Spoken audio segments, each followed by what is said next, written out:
मैं वीडियो की शुरुआत ही उन सभी लोगों को धन्यवाद देके करना चाहूंगा जिन लोगों ने इस समय पे मेरा सपोर्ट कर रहे हैं, चाहे वो ट्विटर हो, इंस्टाग्राम हो, यूट्यूब हो, कहीं पर भी हो। मैं बहुत बहुत ज़्यादा शुक्रगुजार हूं ऐसे लोगों का, चाहे वो नंबर में थोड़े कम ही हैं, लेकिन कम से कम उन लोगों ने हिम्मत दिखाई है सही को सही और गलत को गलत बोलने की। अभिषेक त्रिपाठी 7 दिन हो गए हैं इस बात को, और अभी तक इस बंदे ने मेरे को सॉरी किसी भी फॉर्म में नहीं बोला है, बल्कि इन्होंने अपने द्वारा जितने भी इनके टटपुंजी हैं उन सबसे मेरे को कॉल करवाए हैं, मेरे को धमकियां दिलवाई हैं और मेरे को चुप कराने की पूरी कहीं ना कहीं कोशिश करी जा रही है। तो मैं बता दूं, चाहे 70 दिन हो, 700 दिन हो जाए या 7000 दिन हो जाए, मैं नहीं रुकूंगा जब तक मैं इस बंदे की गुंडाई नहीं खत्म कर देता या फिर ये बंदा मेरे को सॉरी नहीं बोल देता। क्यों कर रहा हूं मैं, क्या कंट्रोवर्सी है ये, इस बारे में पार्ट 1 आप लोग जाके देख लें अगर आप लोगों ने अभी नहीं देखा है तो उसकी लिंक भी मैं डिस्क्रिप्शन में डाल दूंगा, और उस बारे में मैं आज के पार्ट 2 में बात नहीं करने वाला। आज मैं बात करने वाला हूं इस पार्ट 2 में कि कौन है वो जना जिसने इस अभिषेक त्रिपाठी जैसे गुंडे पे अपना हाथ रखा हुआ है, और जिसकी वजह से ये अभिषेक त्रिपाठी अभी तक 15 साल से गुंडाई मचा रहा है पूरी मीडिया इंडस्ट्री में, और सिर्फ मीडिया इंडस्ट्री में नहीं, साथ ही साथ प्लेयर्स की जिंदगियों में भी। थोड़े साल पहले आपको याद होगा बोरिया मजूमदार बैन हो गए थे 2 साल के लिए बीसीसीआई द्वारा, क्योंकि उन्होंने धमकाया था रिद्धिमान साहा को। लेकिन मैं आपको बता दूं कि बोरिया मजूमदार तो एक लाइट वर्जन ही है अभिषेक त्रिपाठी का। अभिषेक त्रिपाठी उनके ही 10x के लेवल के हैं, कहीं ना कहीं उनकी बातें बाहर नहीं आती, क्योंकि जिसका उनके पीछे हाथ है वो बंदा मेक श्योर करता है कि अभिषेक त्रिपाठी पे कोई भी आंच ना आ पाए, और इसी वजह से ये गुंडाई अभी तक चल रही है मिस्टर अभिषेक त्रिपाठी की। कौन है वो बंदा, मैं आप लोगों को बता देता हूं, अकरम सैफी। जी हां, आपने उनका नाम सुना हो या ना सुना हो, आपने उनको देखा जरूर होगा कहीं ना कहीं, क्योंकि राजीव शुक्ला के साथ कहीं ना कहीं पर्सनल असिस्टेंट बोल लें, राइट हैंड बोल लें, जो आप उसको टर्म देना चाहें आप वो दे सकते हैं। मैं आपको अगर बात बताऊं तो आप लोग सभी को पता है कि राजीव शुक्ला तो जी पॉलिटिशियन भी हैं, बीसीसीआई में उनका बहुत ज्यादा बड़ा रोल भी रहता है, तो इस वजह से वो तो इन अभिषेक त्रिपाठी जैसे टुटपुंजुओं के मुंह लगते नहीं है। अकरम सैफी वो बंदा है जो सारी खबरें लीक करके अभिषेक त्रिपाठी को देता है, और अभिषेक त्रिपाठी फिर वो सारी खबरें अपने अखबार दैनिक जागरण में लेके आते हैं। जी हां, इसके कुछ प्रूफ भी मैं आपको बता देता हूं। कुछ समय पहले आप लोगों को याद होगा एक समीर रिजवी की खबर आई थी और यशिका सागर से रिलेशन में, उसमें आप लोगों ने देखा था वो खबर किसने करी थी, उसके पीछे थे मिस्टर अभिषेक त्रिपाठी। अब किसने उनको बताई होगी, कौन से स्टेट के हैं समीर रिजवी, किन किन लोगों के क्लोज हैं समीर रिजवी, ये सारी डॉट्स आप खुद कनेक्ट करेंगे तो आपको लोगों को खुद ही समझ आ जाएगा कि कैसे ये अपने आप में एक बहुत बड़ा प्रूफ है।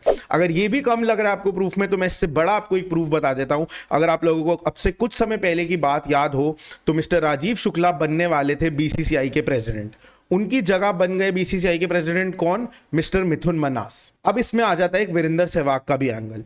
वीरेंद्र सहवाग और उनकी वाइफ की पर्सनल रिलेशंस के बारे में बहुत टाइम से बहुत सारी खबरें चल रही थी सोशल मीडिया पे कि वो 20 साल की शादी के बाद सेपरेट हो गए हैं, अलग रहते हैं, बहुत सारे परम्यूटेशंस, कॉम्बिनेशन, रूमर्स कह ले, कुछ भी कह ले, चल रहे थे। तो मिस्टर अभिषेक त्रिपाठी ने अपने अखबार में खबर करी कि मिथुन मन्हास का एक्चुअली कहीं ना कहीं इंटरलिंक्ड है वो मिस आरती अहलावत से, या फिर आरती सहवाग, आप कुछ भी उनको कह ले। तो मैं आपको बता दूं वो खबर भी मिस्टर अभिषेक त्रिपाठी ने ही करी थी। जी हां, कि मिथुन मन्हास इन्वॉल्व है कहीं ना कहीं आरती सहवाग के साथ, ये खबर भी मिस्टर अभिषेक त्रिपाठी ने करी थी। वो क्यों करी थी अब आप लोगों को कहीं ना कहीं समझ आ रहा होगा, क्योंकि जिस जने ने प्रेसिडेंट बनना था बीसीसीआई का वो जना बना नहीं, तो उसने कहीं ना कहीं तो उस जने के जो आसपास के लोग हैं उन्होंने अपनी फ्रस्ट्रेशन निकालनी थी, तो उन्होंने जो जना बना प्रेसिडेंट उसके खिलाफ इस तरीके की 2 कौड़ी की, बिल्कुल ही जिनकी कोई बेसिस नहीं है, इस तरीके की खबरें करी। ये एक और प्रूफ है। अगर इससे बड़ा भी आपको कोई प्रूफ चाहिए तो मुझे नहीं पता क्या ही चीज है जिस चीज से मैं आप लोगों को इस बात को प्रूफ कर सकता हूं